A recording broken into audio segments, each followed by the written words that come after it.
Vamos ao texto sagrado, irmãos. Quero convidá-los à carta de Paulo aos Romanos, mais precisamente ao capítulo de número 15. Nós vamos ler do verso 14 ao 33, e ao longo da mensagem nós voltaremos ao menos aos principais versos deste texto. Quais são suas resoluções para 2018? Você tem alguma? Eu não sou muito de resoluções anuais. Eu prefiro resoluções bíblicas para a vida inteira. Contudo, não posso negar que tenho ao menos uma para este ano. Eu preciso, Antônio, aprender a pregar para crianças e adolescentes. Como vocês sabem, eu passei a primeira semana do ano pregando para crianças e pré-adolescentes no acampamento da Missão Palavra da Vida. E sinceramente, irmãos, não foi fácil. Eu fiz de tudo o que podia. Procurei as melhores ilustrações e encurtei os sermões ao máximo. Ainda assim, enquanto pregava, eu tinha a impressão que os presentes nem sempre estavam presentes. Já viveu algo assim? Você fala e eles estão em qualquer outro lugar? A coisa só piorou quando ingenuamente eu resolvi perguntar a Sofia como andava o momento devocional dos quartos das meninas. Sem dó nem piedade, ela respondeu: pai, nós até estudamos o mesmo texto que o senhor prega, só que as tias falam na linguagem de hoje. Durma com um barulho desse, meu irmão. Na linguagem de hoje. E que linguagem eu uso para pregar, então? É por isso, irmãos, que preciso desesperadamente aprender a falar para crianças. Em breve teremos EBF. E você? Parou para pensar em alguma coisa na virada do ano? Tem alguma resolução para o ano de 2018? Quer você tenha parado para pensar sobre o assunto ou não, a partir deste texto, eu quero lhe sugerir 3 santas e gloriosas resoluções para o novo ano, o ano de 2018. Vamos ler o texto? Romanos capítulo 15, do verso 14 ao verso de número 33.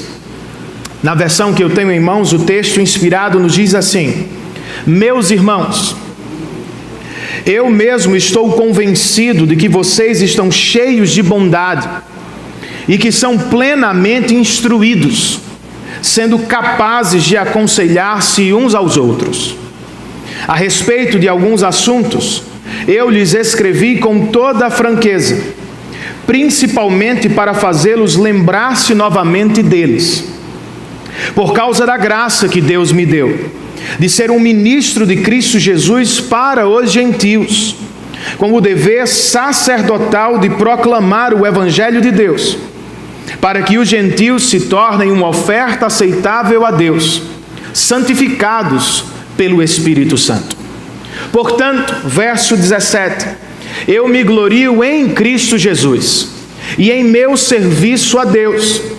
Não me atrevo a falar de nada, exceto daquilo que Cristo realizou por meu intermédio, e isto em palavra e em ação, a fim de levar os gentios a obedecerem a Deus, pelo poder de sinais e maravilhas, e por meio do poder do Espírito de Deus. Assim, desde Jerusalém e arredores, até o Ilírico, proclamei plenamente o Evangelho de Cristo. Sempre fiz questão de pregar o Evangelho onde Cristo ainda não era conhecido, de forma que não estivesse edificando sobre alicerce de outro, mas antes, como está escrito, hão de vê-los aqueles que não tinham ouvido falar dele, e o entenderão aqueles que não o haviam escutado. É por isso que muitas vezes fui impedido de chegar até vocês. Mas agora, verso 23, não havendo nestas regiões nenhum lugar em que precise trabalhar. E visto que há muitos anos anseio vê-los, planejo fazê-lo quando for à Espanha. Espero visitá-los de passagem e dar-lhes a oportunidade de me ajudarem em minha viagem para lá, depois de ter desfrutado um pouco da companhia de vocês. Agora, porém, estou de partida para Jerusalém, a serviço dos santos, pois a Macedônia e a Acaia tiveram a alegria de contribuir para os pobres dentre os santos de Jerusalém. Tiveram prazer nisso, e de fato são devedores aos santos de Jerusalém. Pois, se os gentios participaram das bênçãos espirituais dos judeus, devem também servir aos judeus com seus bens materiais. Assim, depois de completar essa tarefa e de ter a certeza de que eles receberam esse fruto, irei à Espanha e visitarei vocês de passagem. E sei que, quando for visitá-los, irei na plenitude da bênção de Cristo. Recomendo-lhes, irmãos, por nosso Senhor Jesus Cristo e pelo amor do Espírito, que se unam a mim em minha luta, orando a Deus em meu favor. Orem para que eu esteja livre dos descrentes da Judéia e que o meu serviço em Jerusalém seja aceitável aos santos, de forma que, pela vontade de Deus, eu os visite com alegria e juntamente com vocês desfrute de um período de refrigério. O Deus da paz seja com todos vocês. Amém. Vamos ao Senhor em oração mais uma vez, irmãos. Pai, muito obrigado pelo privilégio da oração. Por causa de Cristo e em nome dele, nos achegamos a Ti em mais um dia do Senhor. Obrigado a Deus pelas canções que cantamos, pelas ofertas que deixamos diante de Ti e até pelas orações que fizemos até o momento. Mas agora que nos aproximamos de Tua palavra, nós Te pedimos uma porção dobrada do Teu Espírito, para aquele que vai pregar a Tua palavra e para a Tua igreja que vai ouvir a Tua palavra. Ajuda-nos, Senhor, neste momento. Abra os olhos dos nossos corações e nos dê, por obra do Teu Espírito, resoluções santas e gloriosas para este novo ano. Nós oramos assim, em nome de Cristo e para a glória dele. Amém.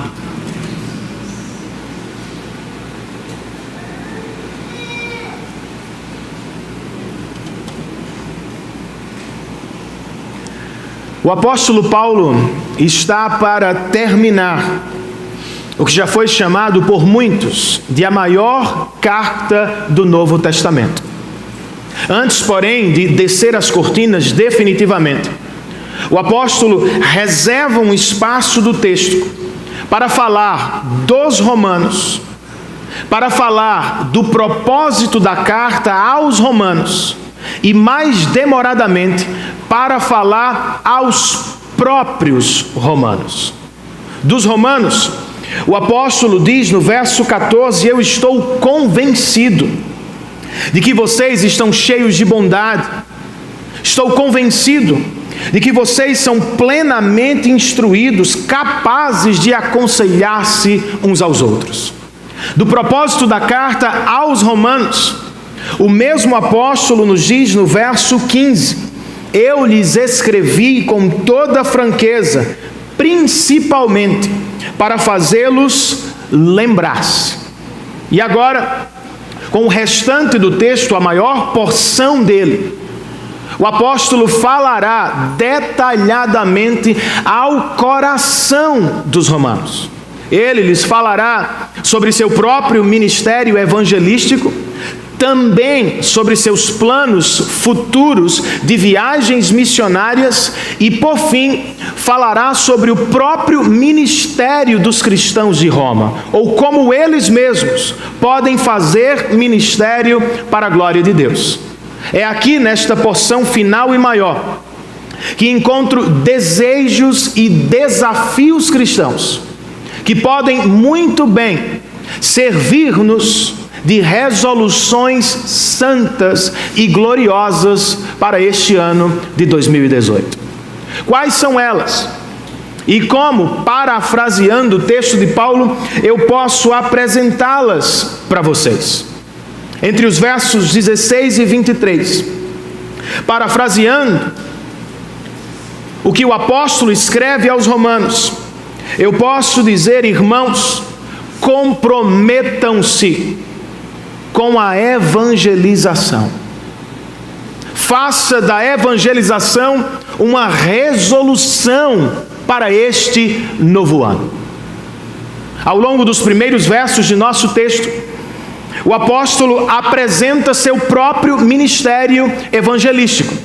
Por exemplo, de acordo com o verso 16, Paulo é um ministro de Cristo Jesus para os gentios, ou seja, Deus o separou para servir os povos que não são judeus, povos estrangeiros que não são judeus de nascimento.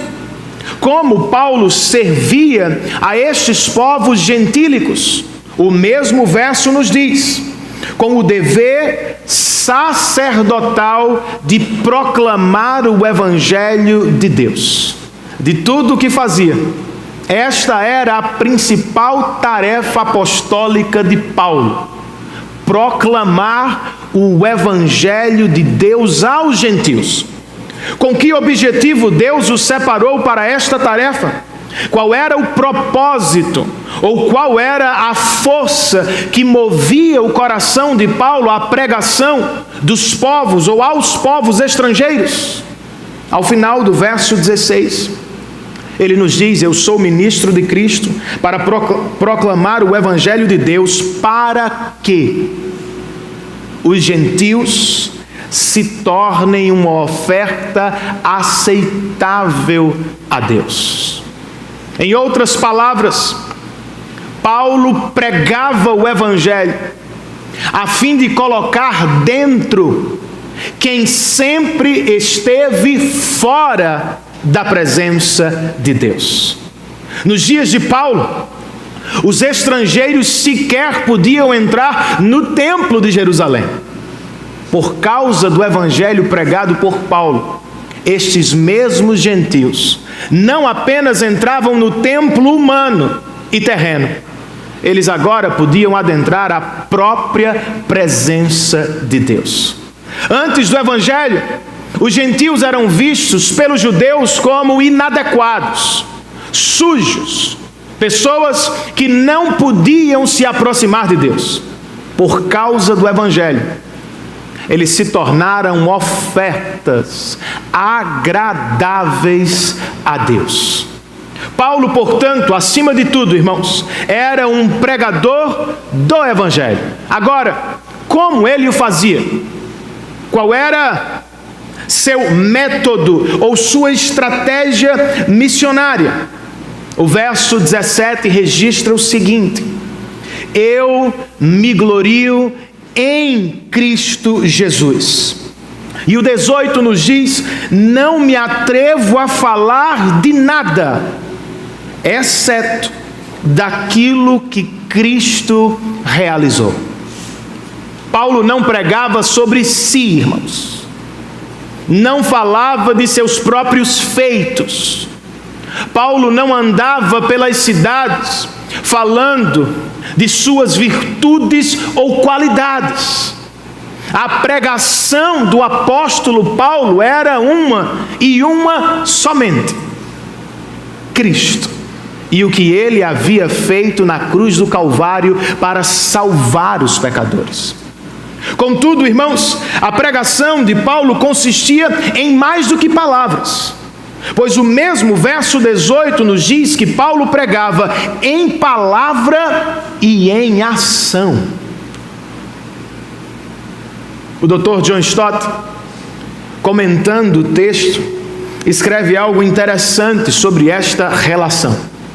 Ele nos diz: essa combinação entre palavra e ação entre verbal e visual, é um reconhecimento de que nós, seres humanos, aprendemos muito mais através dos olhos do que dos ouvidos. As palavras explicam os gestos. Fecha o comentário Stott. Os gestos representam e dão força às palavras. Além desta combinação poderosa, pregação e ação, de acordo com o verso 19, o apóstolo Paulo pregava por meio do poder do Espírito Santo de Deus. O que significa, irmãos, na prática, que Paulo não dependia de si, não dependia de seu conhecimento, não dependia de sua retórica, não dependia das circunstâncias, não dependia de seu auditório. Paulo pregava o Evangelho na dependência do Espírito Santo de Deus. Resta nos perguntar por onde é que Paulo pregava. E ele mesmo nos responde no verso 19, parte B: desde Jerusalém e arredores, até o Ilírico. Uma frase deste tamanho, que por assim dizer, dentro dela cabe o Império Romano quase inteiro. Dentro desta frase se encontram cidades, regiões e até países. E isto é impressionante para um homem só. Mais impressionante ainda é o que ele diz depois. Nestes lugares, por estas regiões, eu proclamei plenamente o Evangelho de Cristo.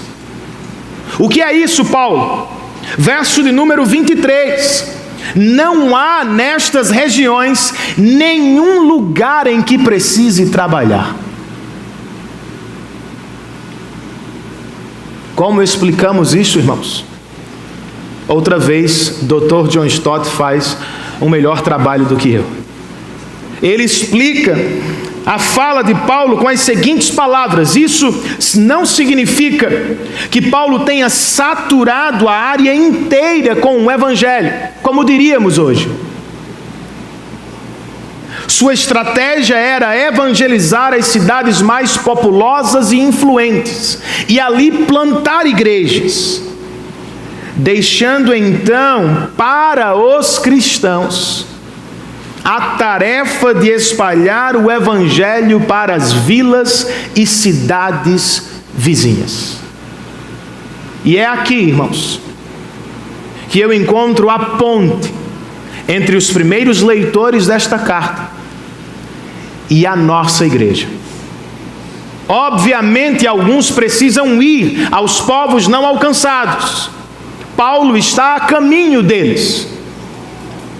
Outros, porém, precisam ficar para dar continuidade à obra da evangelização. A evangelização de João Pessoa não é minha responsabilidade, não é responsabilidade de Levi e Bruna.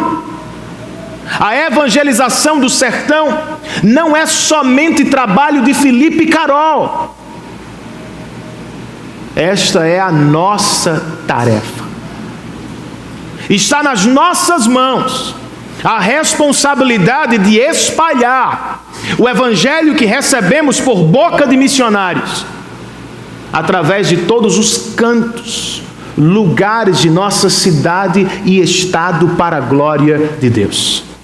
A pergunta é: como cumpriremos esta missão?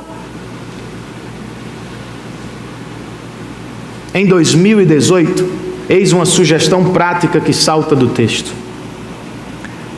Falemos mais de Cristo, irmãos, e menos de nós mesmos.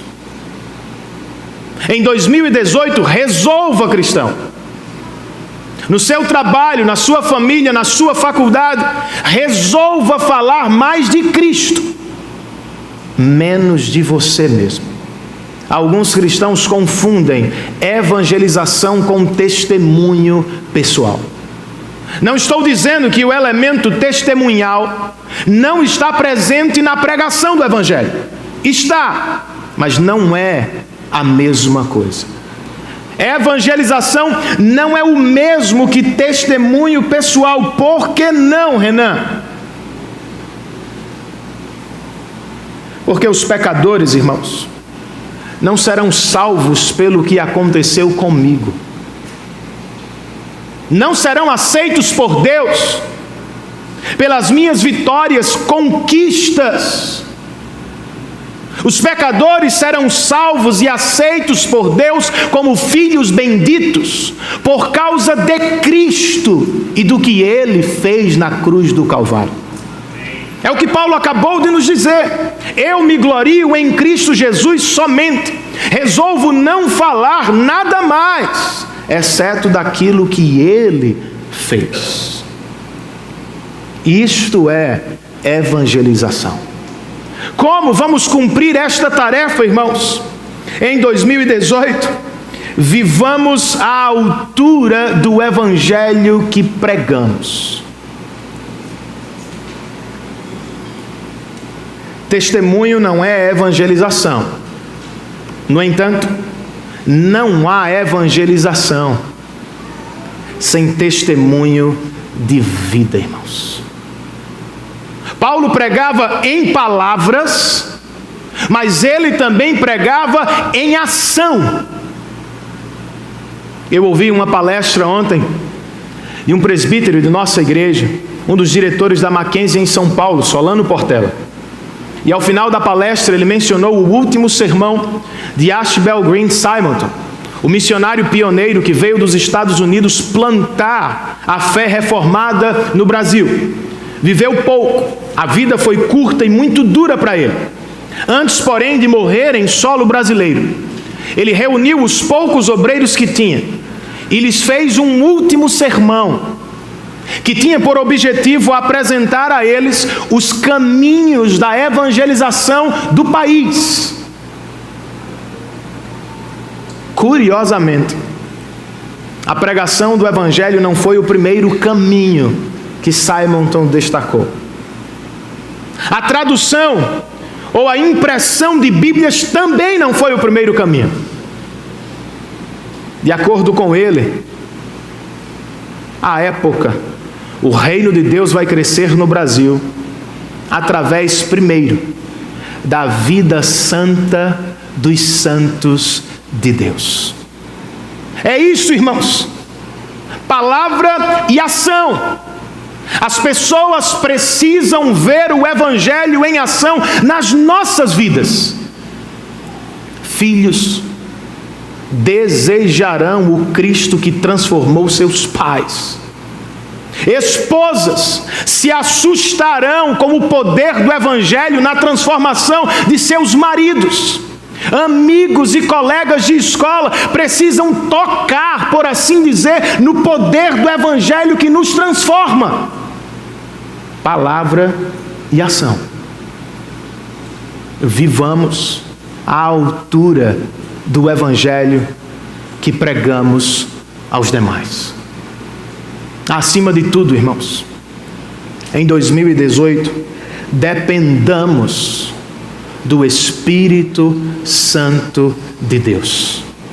Algumas pessoas confundem evangelização com imposição. Já conheceu assim alguém no trabalho ou na faculdade? Você corria de tal pregador. Outros confundem evangelização com apologética, com a defesa da fé, a tentativa de provar que Deus existe o tempo inteiro.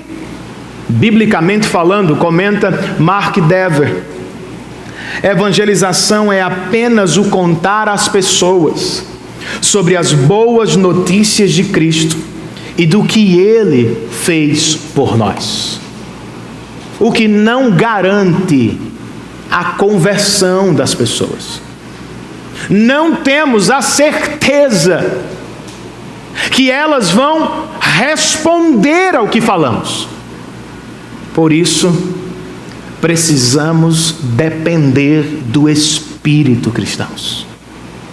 Nós pregamos, Ele opera salvação nos corações. Nós proclamamos o Evangelho. O Espírito ressuscita mortos em seus corações.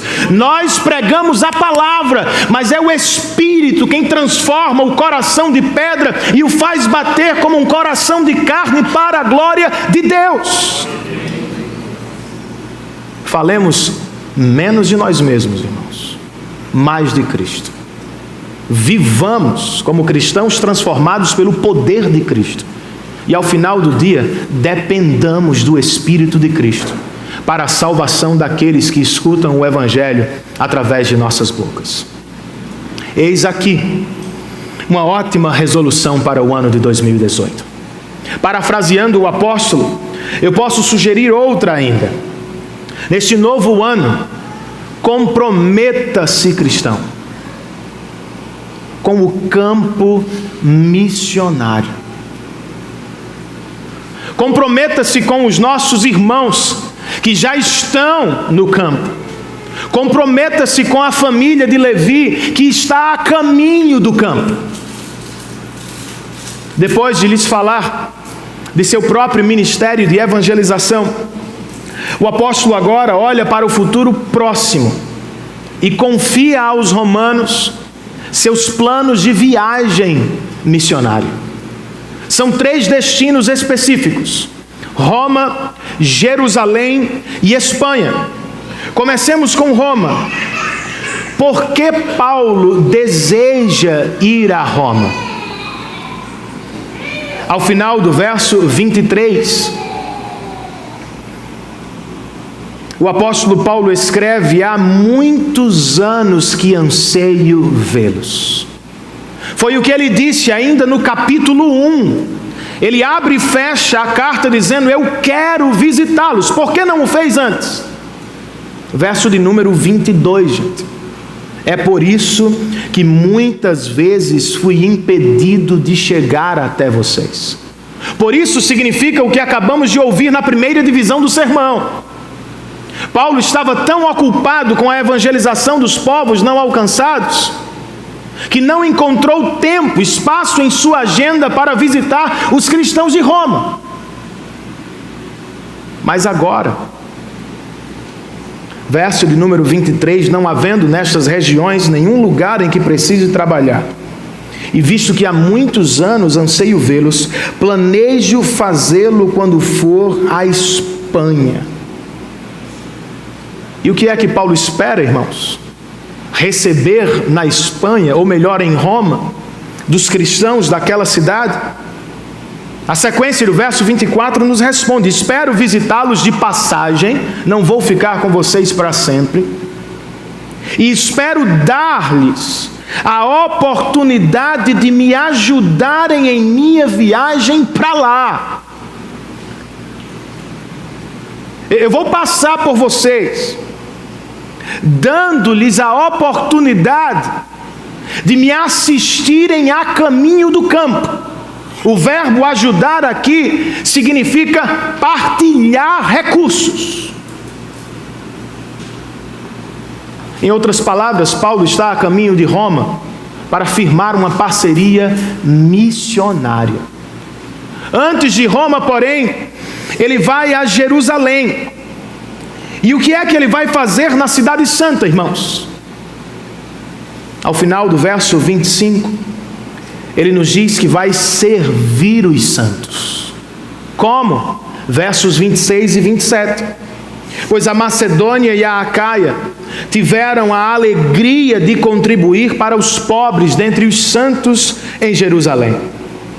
Tiveram prazer nisso, e de fato são devedores aos santos de Jerusalém.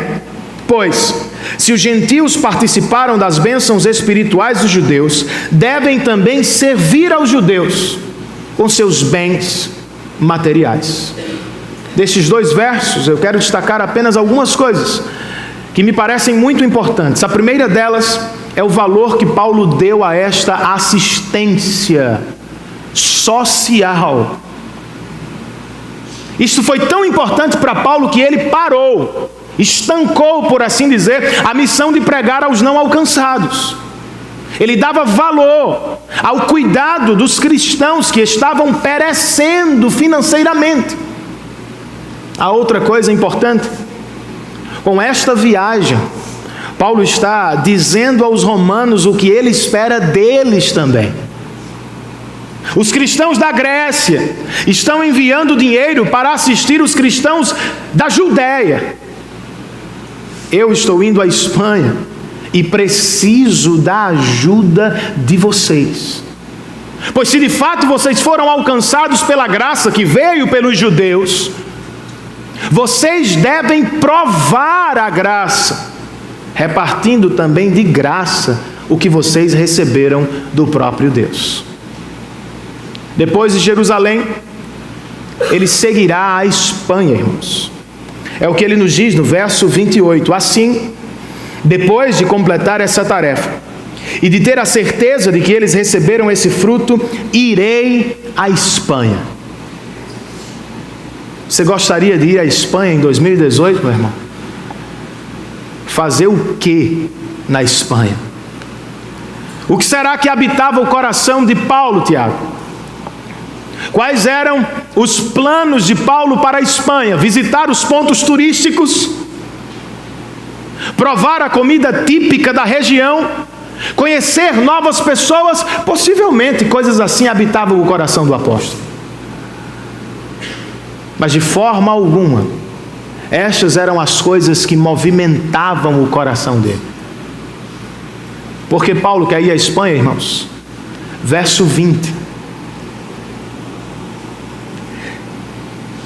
Sempre fiz questão de pregar o Evangelho onde Cristo ainda não era conhecido. Esta era a santa resolução de vida de Paulo. Era a santa ambição que dominava o seu coração. Eu não cheguei a vocês, romanos. Por que não? Porque eu gosto de vocês, mas gosto muito mais de Cristo e de pregar o Evangelho dele aos povos não alcançados. Agora eu vou a vocês, mas não vou ficar muito tempo, porque vocês já são salvos. Eu quero ir à Espanha para tornar Cristo conhecido e desejado no coração dos não cristãos da Espanha. Eu quero ir fazer Cristo conhecido e amado no coração dos povos não alcançados. É o que queremos também, irmãos. Será que o campo missionário ao menos visitou nossa mente? Enquanto atravessando o ano, pensávamos em 2018. Se você ainda não havia parado para pensar sobre isso, eu espero que Deus use esse texto para alcançar o seu coração e enchê-lo de compromisso com o campo missionário. Você me pergunta por quê, Renan? Porque alguns precisam ir, irmãos. Alguns como o apóstolo Paulo, alguns como Levi e Bruna, alguns dos nossos mais queridos e amados irmãos precisam, devem ir aos confins da terra por causa de Cristo. Pois de que outra forma terminaríamos a missão que Deus deu à igreja, de fazer discípulos de todas as nações para a glória de Deus? Alguém precisa ir. Alguém precisa deixar conforto, família e riqueza para trás. Alguém precisa amar a Cristo mais do que a tudo neste mundo e seguir para povos estranhos, lugares difíceis para a glória de Deus. Neste sentido, irmãos, nem todos os cristãos são missionários. Todos os cristãos são evangelistas. Todos nós fomos chamados para fazer discípulos. Contudo, nem todos podem e devem ser chamados de missionários.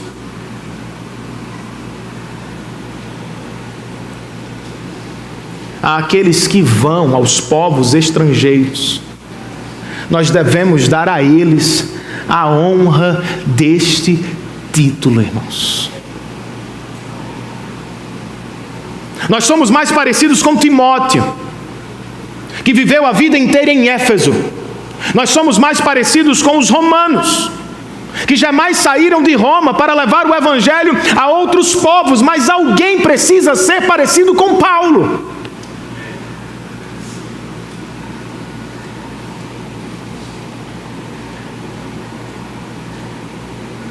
Neste sentido, então, não nos vejamos todos como igualmente missionários. E sabe qual é o efeito? Se nos enxergarmos assim, não sairemos daqui. Faremos missões apenas aqui.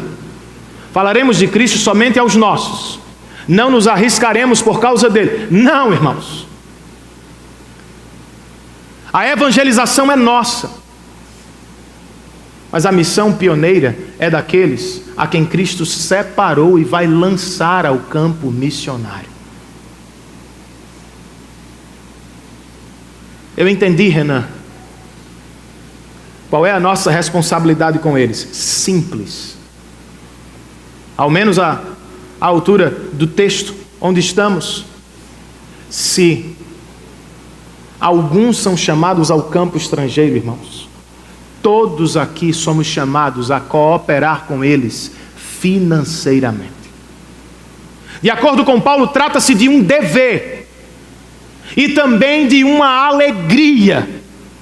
Um dever que prova a nossa salvação. Falar em outra língua não é prova de salvação. Dizer que teve visão também não é prova de salvação. Bater no peito e dar uma de santo não é prova de salvação à luz da palavra. Investir no reino de Deus é. É o que Paulo está dizendo aos cristãos de Roma. Os gregos foram alcançados. E eu tenho certeza disso. Porque eles estão colocando a mão no bolso, estendendo as mãos para tocar os cristãos de Jerusalém. Se vocês foram alcançados, repartam dos bens materiais que receberam, também de graça e pela graça, com aqueles que precisam viver do reino de Deus e para a glória do Rei. O partilhar dos nossos recursos não é apenas um dever, é sobretudo uma alegria, irmãos. Paulo disse, eles tiveram prazer no ofertar. Por quê?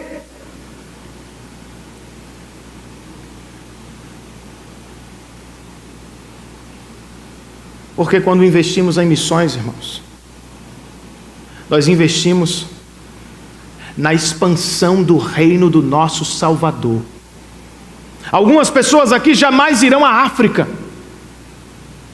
mas pelo investimento missionário que vocês vão fazer, na glória do Pai, vocês adorarão com irmãos africanos.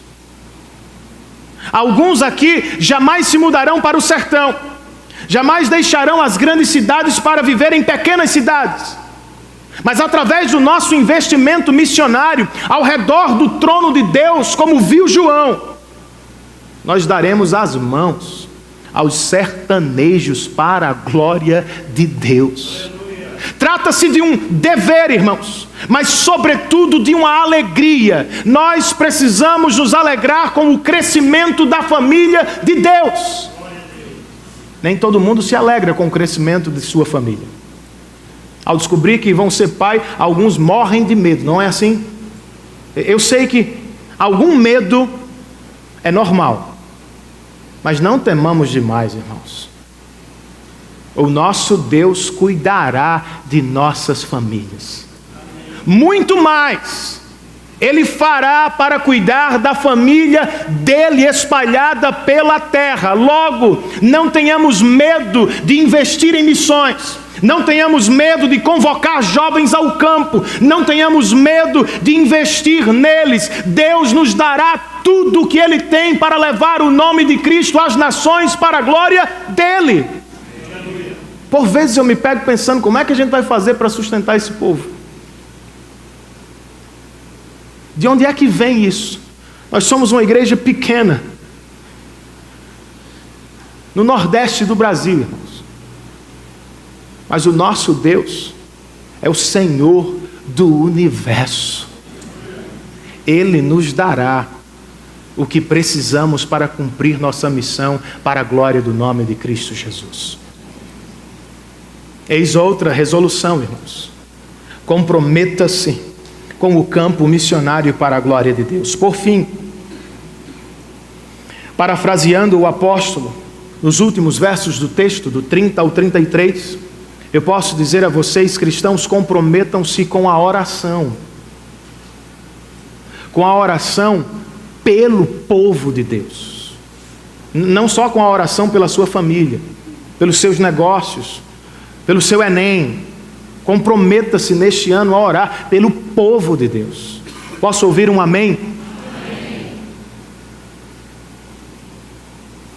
O apóstolo Paulo abre e fecha a carta aos Romanos falando de oração.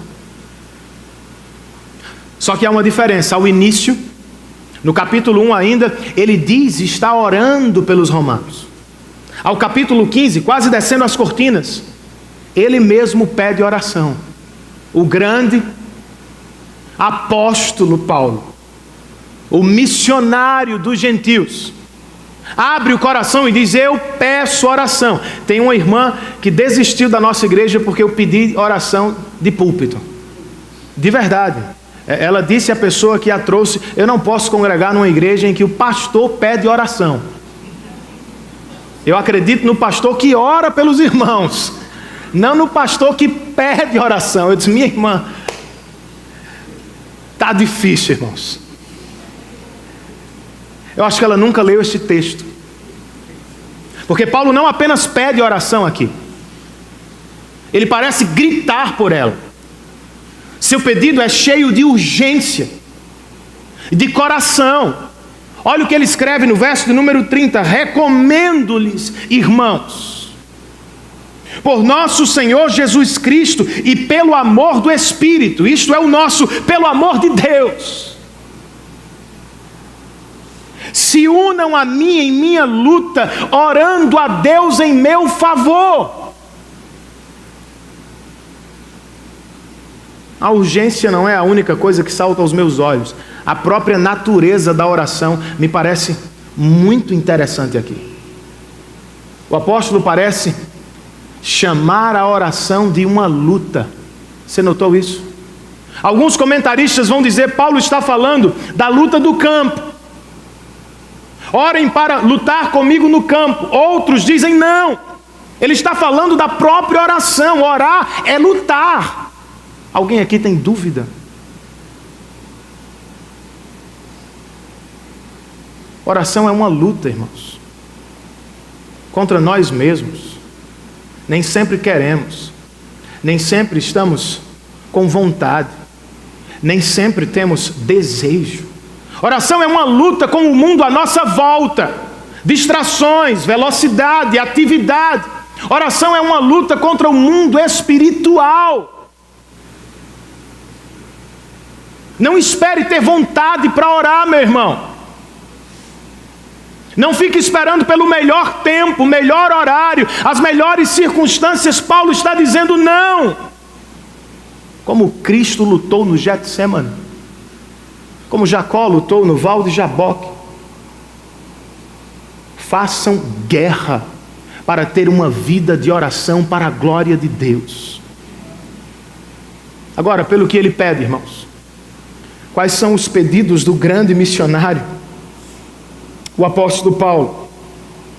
O verso 31 registra o seguinte: orem para que eu esteja livre dos descrentes da Judéia e que o meu serviço em Jerusalém seja aceitável aos santos. A caminho de Jerusalém, Paulo pede por duas coisas: proteção dos inimigos do Evangelho e aceitação dos amigos do Evangelho. Dizendo a mesma coisa com palavras diferentes. Paulo está dizendo: orem para que os descrentes não me roubem a oferta que estou levando, e orem para que os crentes não sejam orgulhosos o bastante para rejeitar a oferta. Não sei o que é mais difícil, irmãos. Por vezes Paulo sofreu na mão dos judeus, E nós todos sabemos que habita em nós um orgulho que torna receber as coisas muito difícil. E eu acredito que havia algo por trás desta recepção. Se os judeus recebessem a oferta dos gregos, eles estariam endossando o evangelho de Paulo aos gentios, o que faria deles, os dois povos etnicamente diferentes, a mesma família. E Paulo está dizendo: orem para que a oferta chegue, para que os judeus recebam de bom grado e vejam os gentios como irmãos que os amam também. Ore, verso de número 32. De forma que pela vontade de Deus, isto é, se Ele consentir, eu os visite com alegria e juntamente com vocês desfrute de um período de refrigério. À luz do contexto da passagem, este pedido faz todo sentido, irmãos. Paulo está a caminho de Jerusalém em missão. Logo, passará por Roma, a caminho da Espanha em missão. Entre os dois destinos, entre as duas missões, ele quer encontrar em Roma alegria e refrigério. Alegria e refrigério são experiências que você também quer encontrar em 2018? E se eu lhe dissesse que outros irmãos querem a mesma coisa, você oraria por eles? Você vai orar por eles? Não estamos no campo missionário estrangeiro, irmãos. Mas todas as vezes que dobramos os nossos joelhos pelos nossos irmãos, estamos em missão. O reformador João Calvino, pregando este texto, disse: os cristãos devem orar por seus irmãos como se estivessem no lugar deles, como se experimentassem as próprias dificuldades deles. Eis uma boa resolução para 2018. Orar para além da sua casa. Orar para além do seu mundo. Orar pelos seus irmãos, que por diversas razões estão sofrendo. Por seus irmãos que também querem viver o que você quer: alegria e refrigério. Especialmente pelos irmãos que estão longe de casa, longe de suas famílias, longe do conforto de seus países, pelos missionários, para que tenham bom êxito na missão, e para que em meio às dificuldades da missão, eles mesmos desfrutem de alegria e refrigério no coração. Mas a verdade é que nós também queremos alegria e refrigério no coração. E não há muito segredo para experimentá-los, irmãos. De acordo com este texto, a oração é o caminho que nos levará à alegria e ao refrigério.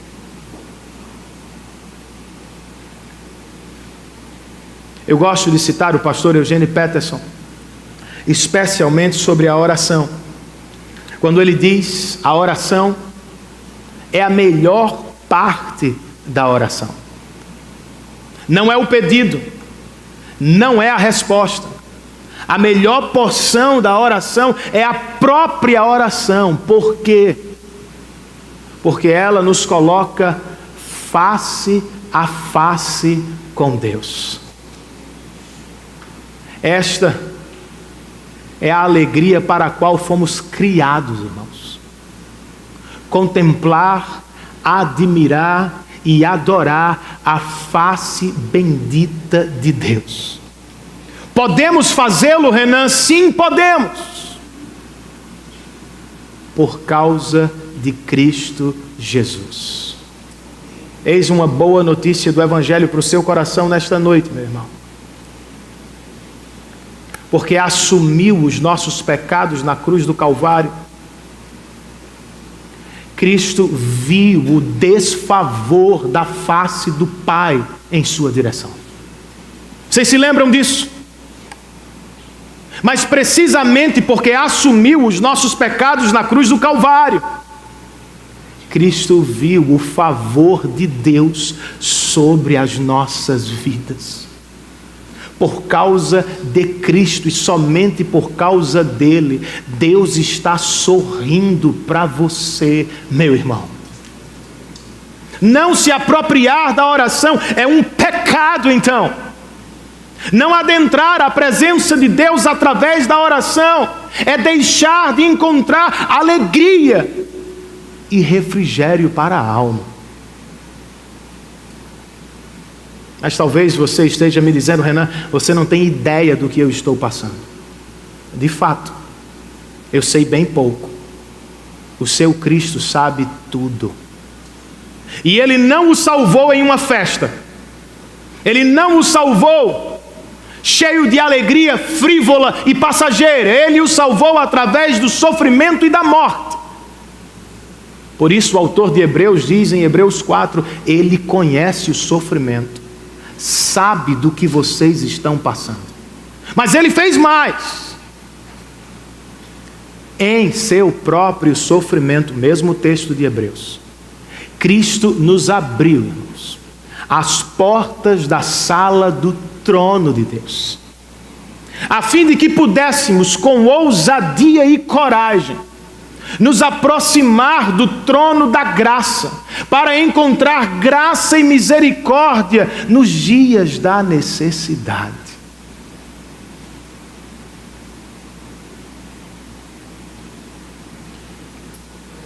Deus é melhor do que a paz interior.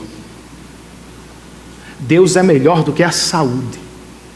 Deus é melhor do que o conforto. Deus é melhor do que o dinheiro. Nós acabamos de cantar: ainda que eu venha a perder tudo, se eu tenho a ti, eu tenho tudo.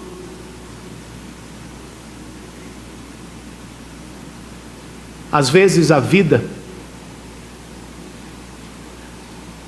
nos obriga ao banco de reservas. Já teve essa impressão antes? As coisas estão acontecendo no campo, você gostaria de estar lá, você gostaria de estar jogando, defendendo, atacando, ajudando, mas parece que você está de mãos atadas. E aparentemente é um momento de inutilidade.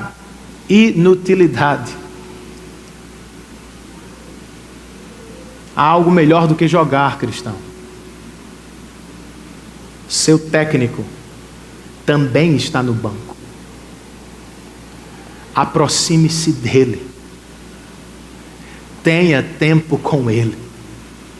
Diferentemente dos melhores técnicos do mundo, por meio de seu espírito, ele ainda está no campo.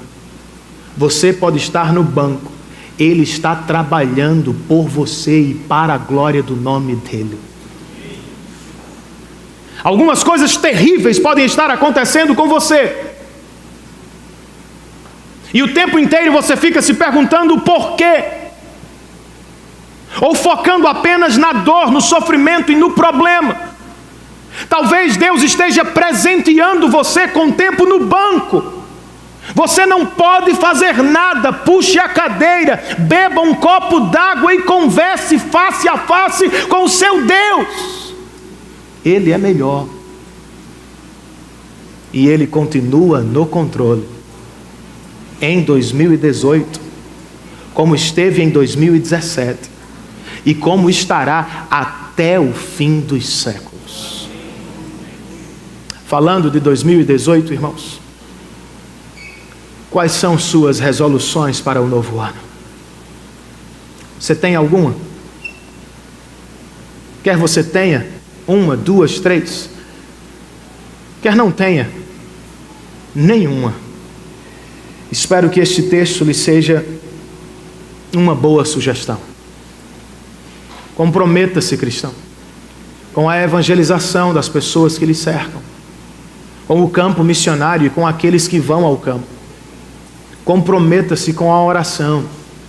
pelo bem de sua igreja, pelo bem de seus líderes, pelo bem do povo de Deus. Você vai fazê-lo? Você vai cumprir estas resoluções? Você sempre as cumprirá da melhor maneira? Claro que não. Não conseguimos. Ao início de sua carreira ministerial, quando ainda era jovem e desconhecido, Jonathan Edwards, que depois se tornou o maior pastor dos Estados Unidos, escreveu 70 resoluções que deveriam guiar sua vida cristã. Antes, porém, que alguém o acusasse de ser um jovem arrogante, autoconfiante, pedante, por querer determinar sua vida cristã, ele escreveu um preâmbulo, uma introdução com 2 frases apenas. São elas: sendo sensível ao fato de que sou incapaz de fazer qualquer coisa sem a ajuda do Senhor, humildemente rogo-lhe, pela sua graça, que me capacite a manter estas resoluções, até o ponto em que elas sejam agradáveis à sua vontade, e isto por amor de Cristo. Segunda frase: lembre-se, Jonathan, de ler estas resoluções uma vez por semana, para ver onde está, para descobrir como está na vida cristã. De um lado, Edwards está dizendo: Senhor, sem ti eu nada posso fazer, ajuda-me. Do outro, o mesmo jovem pregador estava dizendo: no que depender de mim, Senhor, eu vou me esforçar para buscar uma vida de santidade, através do cumprimento destas resoluções. Eis um bom equilíbrio, irmãos. Comprometa-se a uma vida de piedade em 2018. Persiga-a através da leitura bíblica, da oração constante, da presença nos cultos regulares. Faça de tudo. Vocês me ouviram citar John Stott, já me ouviram citá-lo dezenas de vezes. Morreu recentemente um dos maiores homens de Deus do século passado e do início do nosso século. Alguém lhe perguntou qual foi o segredo, Dr. Stott, de sua vida cristã. A resposta dele foi simples: eu nunca perdi um culto no dia do Senhor. Ele não foi ao monte, ele não fez peregrinação, ele não andou por aqui e por ali em busca de sacrifícios ou coisa do tipo. Ele cumpriu os meios de graça, ele se apropriou dos meios de graça que Deus nos deu. Se comprometa com eles, cristãos.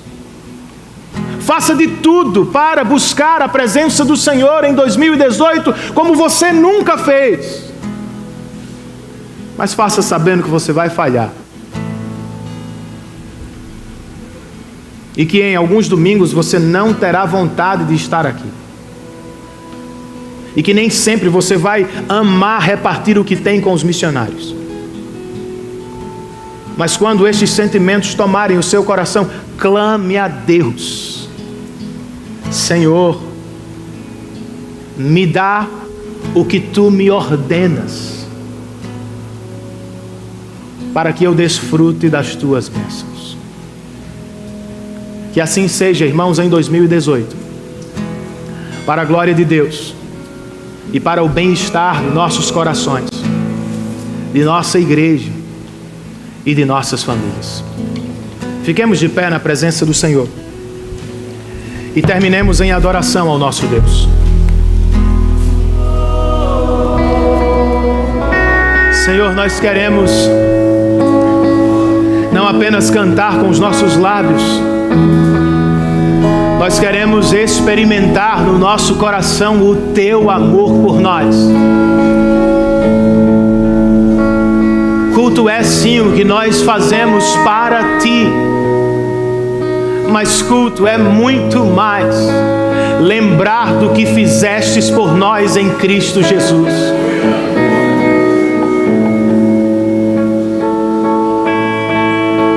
Os meus irmãos estão vivendo as mais diferentes situações na vida.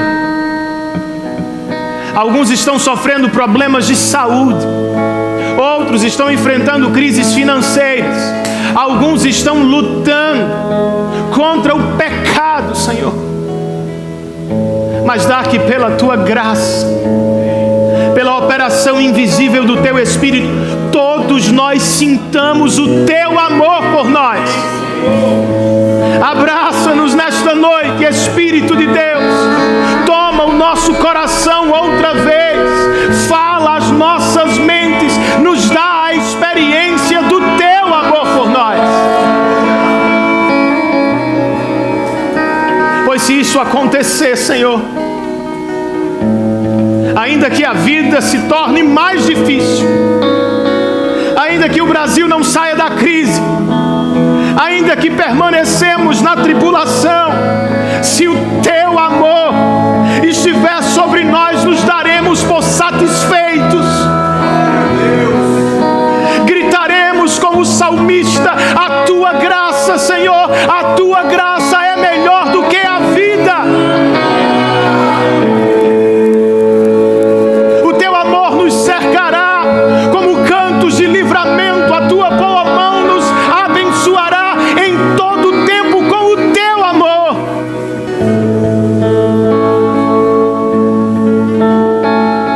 Amor este, Senhor, que deve mover o coração da Tua igreja ao campo missionário, a evangelização dos perdidos, a oração pelos que sofrem. Banhados pelo Teu amor, Senhor, que tenhamos amor para dar ao mundo e ao Teu povo.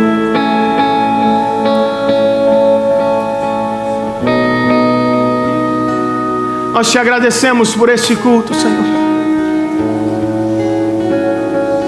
porque com mãos vazias nós chegamos, mas com o coração cheio nós sairemos daqui. Leva-nos em paz e nos dá a bênção do Teu amor. Promove em nós as santas e gloriosas resoluções da Tua palavra e faz desta igreja uma igreja de palavra e ação. É o que nós Te rogamos em nome de Cristo e por causa do amor dEle por nós. Que o amor de Deus, nosso bendito Pai, que a graça de nosso Senhor e Salvador Jesus Cristo, que o cuidado, que a presença, que o poder do Santo Espírito de Deus estejam sobre todos nós, sobre todos os nossos irmãos espalhados pela face da terra, e que todos nós digamos em uma só voz: amém e amém. Que Deus nos abençoe, queridos. Tenhamos todos uma ótima semana de santas e gloriosas resoluções e de experiências com o amor de Deus.